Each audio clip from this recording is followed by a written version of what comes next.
Hey, it's Clay, and this will be a video chart on ticker symbol MDXG. We will take a look at the 30-minute time frame. Real quick, what do I mean by 30-minute in case maybe you're new to charts? Instead of each one of these candlesticks here representing 1 day's worth of price action, which is what you would normally see, each one represents 30 minutes. So while this here may look like several days worth of time, it's actually just today's price action broken down into 30-minute time slices. I like to do this time frame. I think it's a good job of telling the quote-unquote story of the price, and then makes mapping out levels of support and resistance a bit easier to see.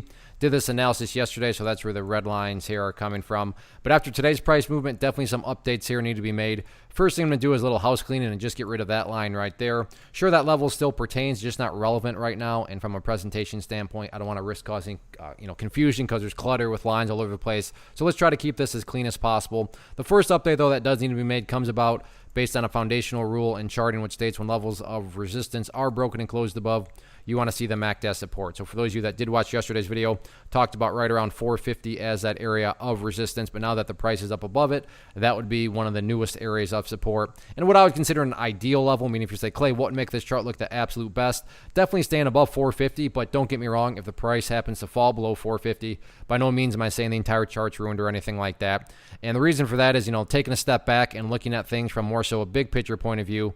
That is where the purple line comes into play, the famous 50-period simple moving average. Keyword being moving. As time goes by, that line is going to move itself higher and higher. So a very basic yet extremely efficient and easy way to judge the health of the move. This right here being defined as quote-unquote the move. Just watch that purple line. As long as the price stays above that line, as the line itself moves higher and higher, then the bulls are in full health, the bulls are in full control. However you can best visualize that, no questions asked. Again, yeah, staying above 450 would be great, but grand scheme of things viewpoint, as long as the price is above 450, the bulls 100% own the chart. Now, what about levels of resistance?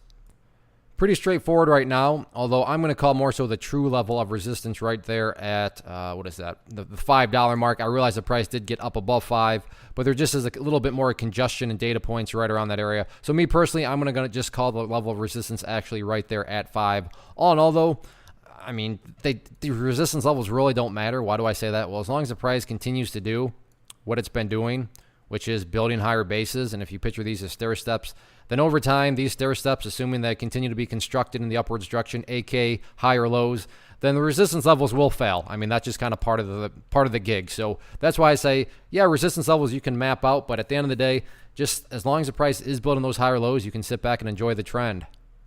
One of the biggest questions that I get is, hey Clay, how do you find the stocks that you trade? So what I've done is put together a free resource guide where I talk about the tools that I use to locate stocks that I find interesting and think may have potential. So if that sounds like something that could add value to you as a trader, then click on the image that is up on the screen right now and I will email you the guide. The guide itself is very short and to the point, and best part, it's completely free. Thanks for watching the video. Let me know if you have any questions.